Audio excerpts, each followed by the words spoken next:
불가능을 가능케 하는 믿음이라는 제목으로 말씀을 드리겠습니다. 제가 지난번 종교개혁지 순례를 다녀오면서 3번 그 종교개혁에 대한 말씀을 나눈다 그랬는데, 그래서 오늘이 마지막 날이 되겠습니다. 그래서 오늘도 그 루터의 개혁에 대해서 여러분과 같이 은혜를 받고자 해요. 이 제목이 불가능을 가능케 하는 믿음인데, 이 라이놀드 니보라고 하는 미국의 그 신학자가 있어요. 이분이 뭐라 그랬냐면, 복음이라고 하는 것은 불가능한 것을 가능케 하는 것이다. 불가능한 가능성이다. 이런 표현을 썼습니다. 그 예를 들면 우리가 성서에 좀 불가능한 것이 이루어지는 일이 많잖아요. 그 예를 들면 오병이어의 기적 어떻습니까? 물고기 2마리와 떡 5마리로 5,000명을 어떻게 먹여요? 이제 그 5,000명을 먹이고 또 12강주리가 남았어요. 저는 그런 기적이 진짜 일어났다고 믿습니다. 그래서 이 기독교에서는 하나 더하기 하나는 수학에서는 2이지만 우리는 하나 더하기 하나가 100이 될 수 있고 만이 될 수 있고 억도 될 수 있는 거예요. 믿음의 세계 안에서는 그렇습니다. 그래서 기적이 상식이 되는 교회라는 책이 있는데, 여러분 한빛교회 성도님들 일상생활 속에서 기적을 체험하시기를 축원해요. 그게 신앙입니다. 왜냐하면 그게 초월적인 거기 때문에 초월성을 경험을 해야 신앙의 현실성이 이루어지는 거예요. 그런데 그런 여러 가지 기적 중에서도 가장 우리가 믿는 것 중에 불가능한 건데 이루어진 가장 우리의 구원의 내용이 뭐냐면 그것은 십자가와 부활입니다. 그래서 이제 여러분 제가 하나 물어볼게요. 죽었다 깨나도 할 수 없는 게 뭐죠? 죽었다가 깨나는 겁니다. 예. 죽었다가 어떻게 다시 일어나요? 이거 불가능한 거죠? 그죠? 그런데 기독교는 그걸 얘기하는 거예요. 우리 신앙의 내용이 십자가와 부활이야. 예수님이 죽고 나서 3일 만에 부활하셨어요. 믿으십니까? 불가능한 건데 부활하셨잖아. 그 여기에 지금 이 로마서 1장 17절에 믿음을 강조하거든요. 우리가 예수님을 믿을 때 우리도 예수님처럼 부활의 기적을 체험하는 거예요. 그래서 마지막 날에 예수님 오실 때 우리도 죽었다가 부활하는 겁니다. 엄청난 기적이죠. 그 다음에 또 내용이 뭐가 있어요? 십자가.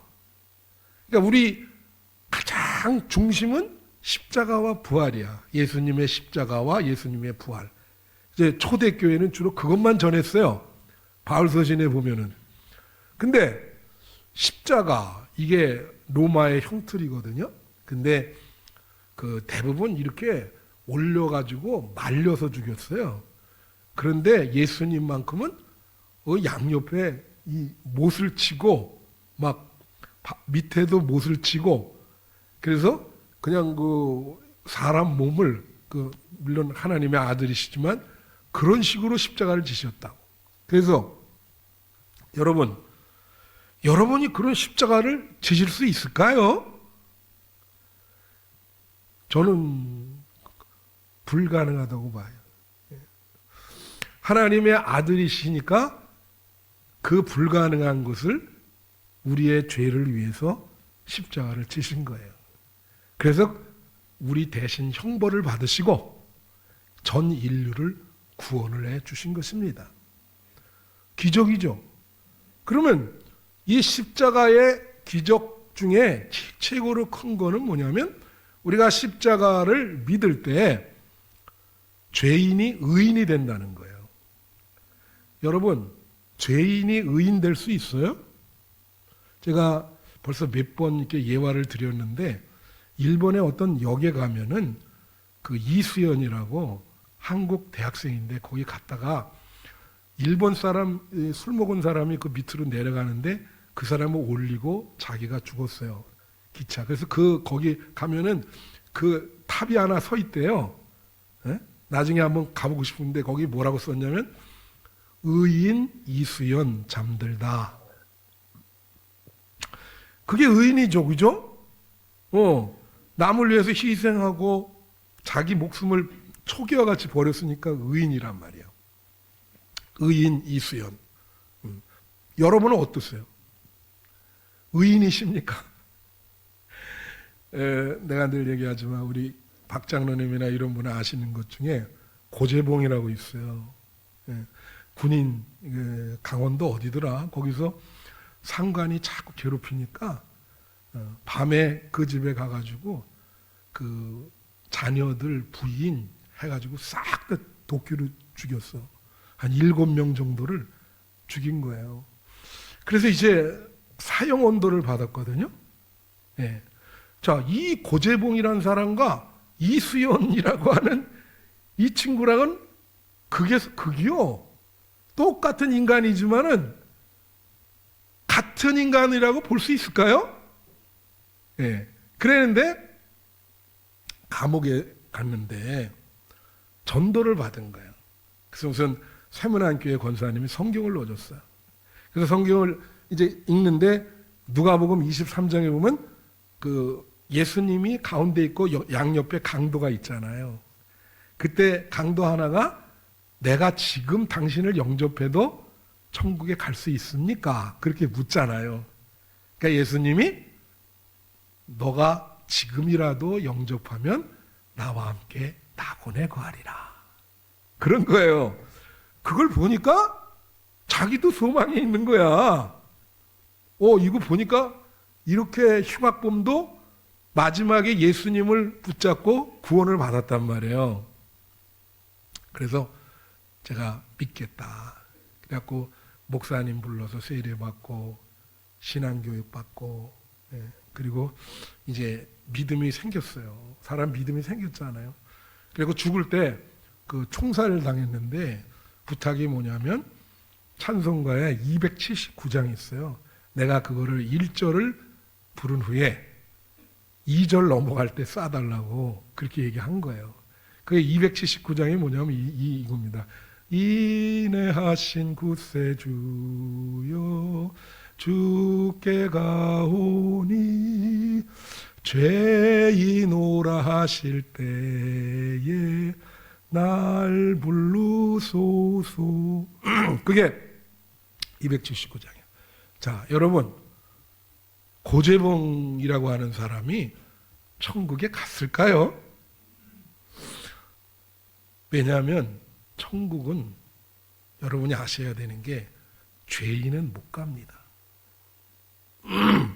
천국에 가시려면 이 땅에 사는 동안 죄의 문제를 해결하셔야 돼.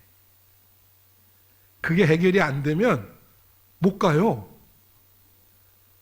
잘못하면 늘 말씀드리지만 귀신이 될 수도 있어요. 그 문제가 해결이 안 됐기 때문에. 이 고재봉은 구원을 받았습니다. 왜냐? 그 예수님을 확실히 믿고 죄인이었지만 죄에 다 회개하고 의인이 된 거예요. 할렐루야. 그 기적이죠. 아니 여러분 한번 생각을 해봐요. 도끼로 사람을 7명 죽은 사람이 어떻게 의인이 될 수가 있어? 의인 고재봉. 기적이죠. 기적인 거예요. 죄인이 의인이 된단 말이요. 예? 잘한 거 하나도 없고 밥 먹고 그렇게 죄만 지고 사람들에게 피해를 많이 줬는데 예수님을 붙잡으면 의인이래. 그거를 다시 한번 확인시킨 사람이 루터입니다. 그래서 여기 오늘 본문이 딱 한 절이에요. 로마서 1장 17절 복음에는 하나님의 의가 나타나서 믿음으로 믿음에 이르게 하나니 기록된 바 오직 의인은 믿음으로 말미암아 살리라 함과 같으니라. 여러분, 루터는요 비텐베르크 대학의 교수였습니다. 근데 성서학, 성서 교수였어요. 그래서 성경에 대해서 연구를 많이 했어요. 시간 관계상 다 얘기를 못하고 이 17절이 얼마나 중요하냐. 이 17절 때문에 루터가 거의 한 달 이상을 잠을 못 잡니다. 여러분은 그런 체험이 없을 것 같은데 뭐냐면 이해가 안 되는 거예요. 이해가. 여러분 이 귀절 어떻게 이해가 되십니까? 예? 처음엔 시편을 연구하다가 이 로마서로 이제 옮겨왔어요. 그래서 이거를 어느 날 갑자기 성경이 깨달음이 딱 온 거예요. 이 귀절에. 그래서 거기다가 일기에 그렇게 써놨어요. 나는 다시 태어났다. 문이 열려졌고 천국의 문으로 나는 들어가게 됐다. 그전에는 천국에 대한 확신이 없었어. 이 기절을 깨달으면서 그런 글을 얼마나 이게 자기에게 큰 깨달음이 줬으면 그렇게 얘기를 하겠어요. 그럼 제가 간단하게 이 한 기절을 해석을 할게요. 잘 보세요. 복음이라는 건 다 알죠, 여러분. 복음에는 하나님의 의가 나타나서 여기까지. 자, 하나님의 의라고 하는 이게 이제 헬라어인데 이거를 중세 시대까지는 어떻게 해석을 했냐면 이제 구약 성경을 이제 이해하면서 하나님이 요구하시는 의로 해석을 한 거예요. 다 같이 하나님이 요구하시는 의. 자, 하나님이 여러분에게 의롭게 살려고 요구하시잖아. 그래 안 그래요? 그런데 우리가 그 하나님의 의로운 기준에 맞추지를 못한다고. 그 하나님의 의의 그 수준까지 우리는 못 가요. 그러니까 루터는 어떤 생각했냐면 그걸 그렇게 해석할 때 우리는 지옥에 갈 수밖에 없는 거라. 그래서 루터가 수도원에서 정말 막 별짓을 다 했어요. 너무 괴로워서. 하나님이 두렵고. 그래서 막 펜대로 자기 무릎을 막 찌르기도 하고. 그러니까 그거 하나는 있는 거예요. 뭐냐면 신앙에 대해서 진지하다. 어떻게든지 하나님을 좀 만나보려고 얼마나 진지하면 그러겠어요. 여러분에게 그런 진지함이 있으십니까? 아니면 몸만 왔다 갔다 하시고 구원과 진리에 대해서 관심이 없으신지. 그래 이거를 한 달 동안 생각하다가 갑자기 어떤 깨달음이 오냐면 이게 하나님을 의의할 때 의의가 소유격이잖아요. 그죠? 이 헬라어의 소유격이 여러 개로 이렇게 해석될 수가 있어요. 그러니까 이거를 하나님이 요구하시는 의의라고 하지 말고 이걸 어떻게 해석했냐면 하나님이 주시는 의. 다 같이 하나님이 주시는 의. 네. 하나님이 의를 여러분에게 선물로 주신다는 거야. 전혀 해석이 다르죠. 네? 그러니까 누구를 통해서? 당신의 아들이신 예수 그리스도의 십자가를 통해서 하나님께서 여러분을 의롭다고 선언하시고 그 십자가의 의를 여러분에게 선물로 주는 거예요. 믿으십니까? 그러니까 이게 복음이죠. 그전에는 하나님이 요구하신 의는 뭘 말할까요? 그거는 심판입니다. 내가 요구한 대로 못 사니까 심판이요. 얼마나 괴롭겠어요. 형벌을 내리시고 심판하시는 그 하나님인데 루터가 이것을 역발상으로 다시 생각하면서 하나님은 그런 하나님이 아니고 우리에게 의를 선물해 주시고 의롭지 못하지만 기적을 베푸셔서 너가 의인이다. 그리고 그것이 하나님의 은혜요, 하나님의 사랑이라는 거야. 그러니까 이 하나님의 의를 하나님의 은혜가 나타나서 하나님의 사랑이 나타나서 그렇게 해석을 한 거예요. 그러니까 거기에 이제 진리를 깨닫게 된 거야. 그것을 근거로 해서 종교 개혁을 한 거지. 왜냐하면 그때 당시에 구원을 얻으려고 자꾸 자기들이 뭘 해요. 공덕을 쌓으려 그래 자꾸. 그럴 필요가 없는데 여기는 의가 선물이라 그랬잖아요. 구원이 선물이요. 예수님을 믿으면. 근데 그걸 생각 안 하고 자꾸 본인이 뭐 막 별짓을 다 하는 거예요. 공덕을 쌓고 금식도 하고 뭘 어떻게 함으로 내가 내 스스로 구원을 이루어야 되겠다. 그거 아니라는 거지. 여러분, 여러분의 노력과 여러분이 무엇을 함으로 구원은 절대 안 옵니다. 성경에.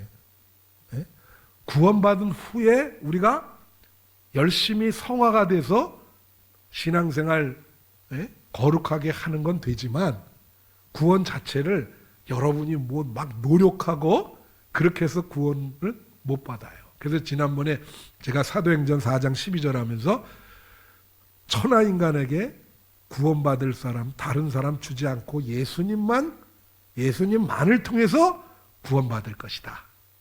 그렇게 말씀을 드렸지 않습니까? 자, 그래서 이제 나타나다는 말은 이게 뭐냐면 아포칼립스라는 말인데 무슨 덮개가 이렇게 있는데 덮개를 벗기는 거예요. 언카보라 그러죠. 언카보.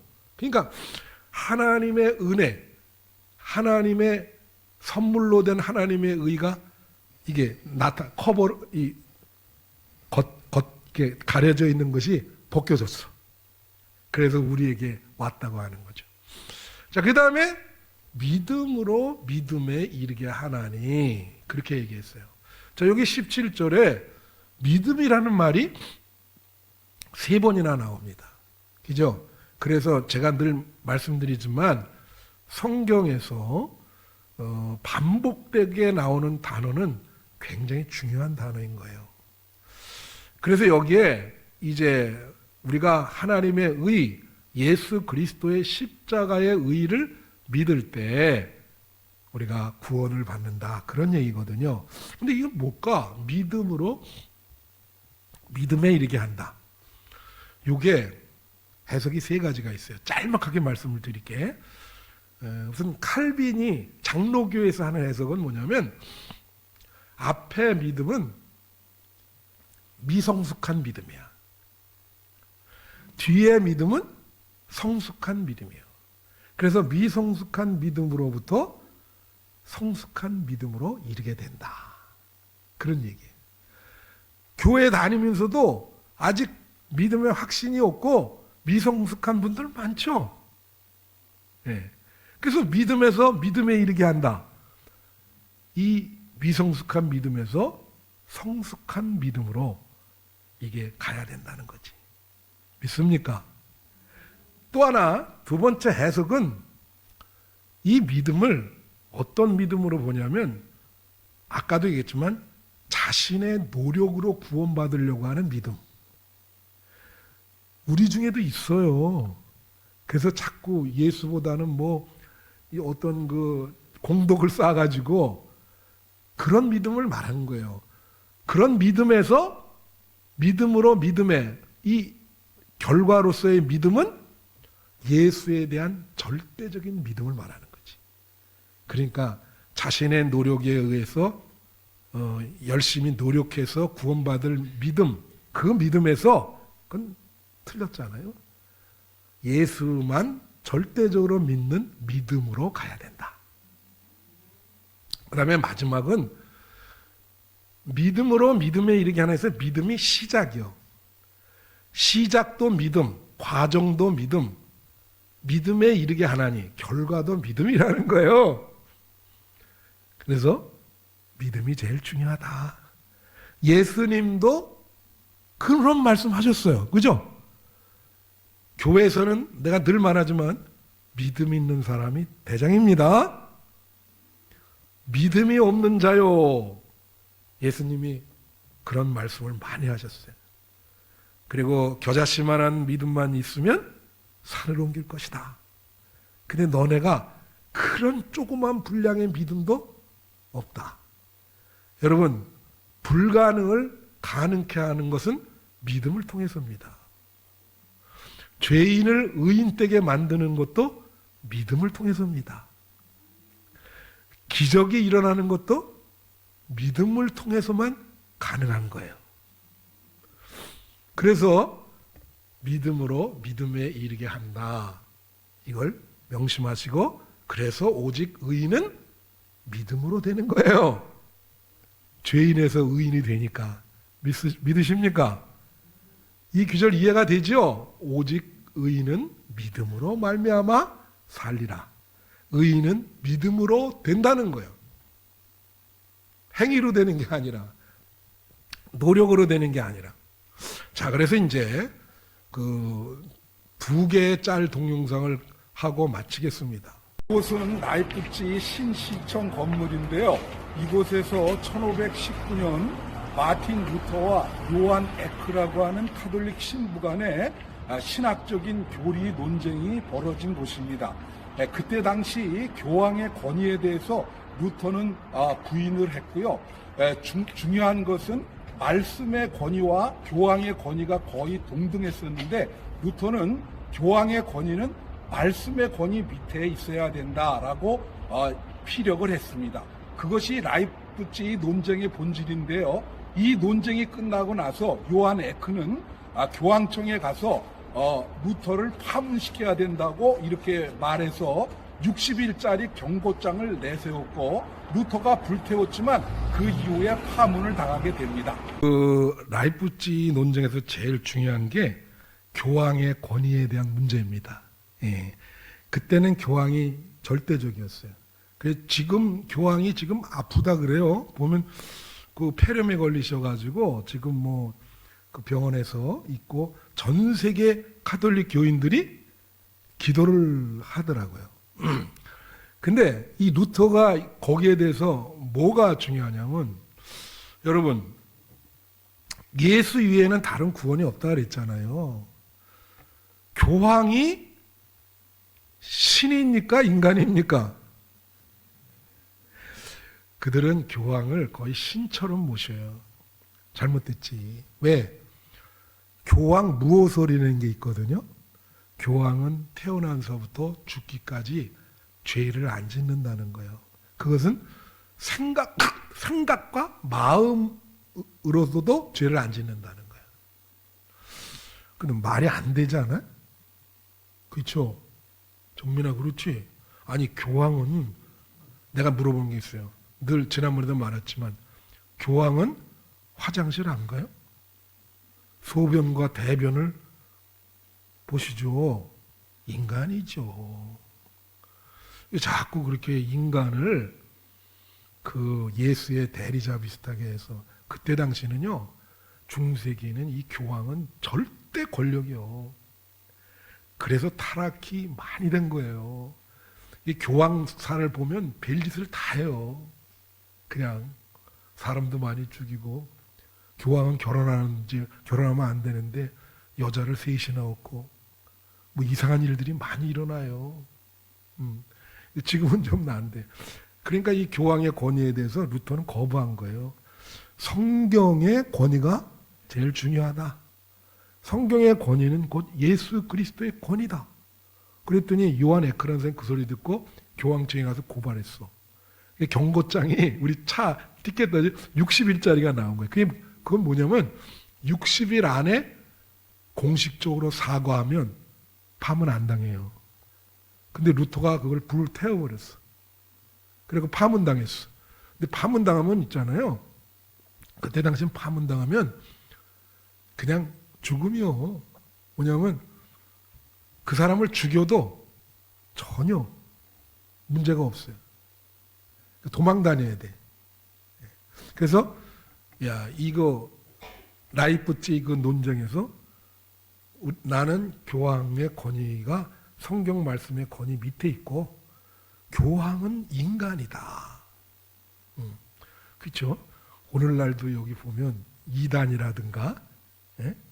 또 어떤 데서는 이단 교주는 신이라 그러잖아. 북한의 김정은도 신이라 그러잖아. 몰라요, 여러분? 예. 우리는 인간입니다. 정신 바짝 차려야 돼요. 여러분 신이 아니에요. 인간이요.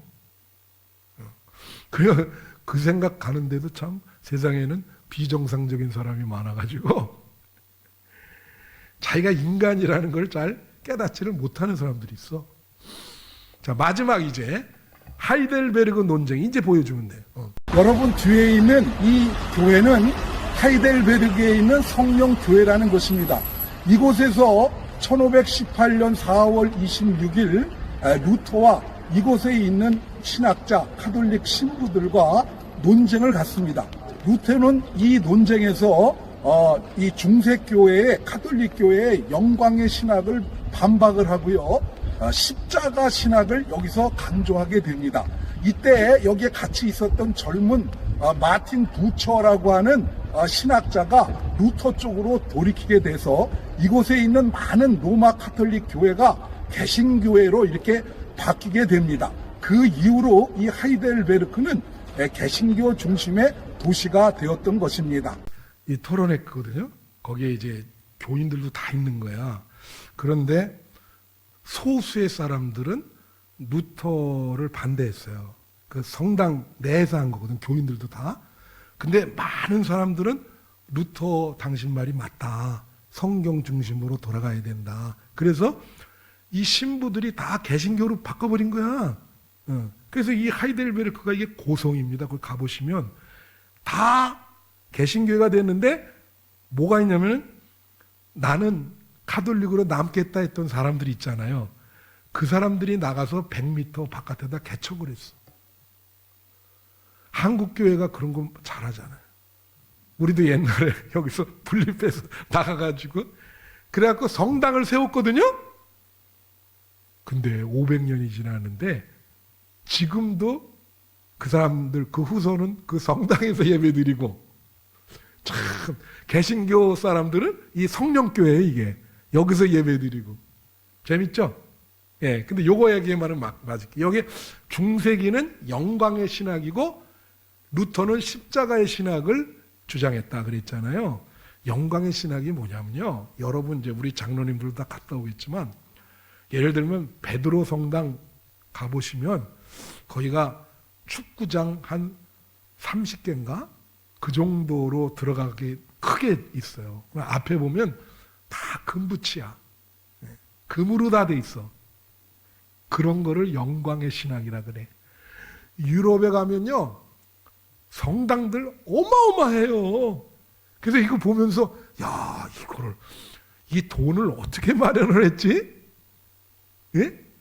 그러니까 막 뭐 영광을 드러낸다는 명목으로 성당이고 뭐고 그냥 그렇게 화려하게 막 하면서 그건 결국은 뭐죠? 그게 바로 인간의 공적인 거예요. 내가 그래도 이렇게 완전 지금까지도 짓는 성당이 있어. 지금까지도. 그 들어가 보면요. 야 어떻게 이거를 줬을까. 대단해 진짜. 대단해. 난 너무 놀래가지고 야 너무 대단해. 근데 그러다가 개신교 칼빈이나 루터가 목회하는 교회를 갔거든요. 내가 지난번에도 얘기했지만 거기는 어떠냐면 우리 교회보다도 못해. 그리고 그 시골에 가면 왜 경로장이라 그러나? 경로당. 그 마을회관 있잖아요, 장로님. 똑같아요. 강대상도 이런 거 없어요.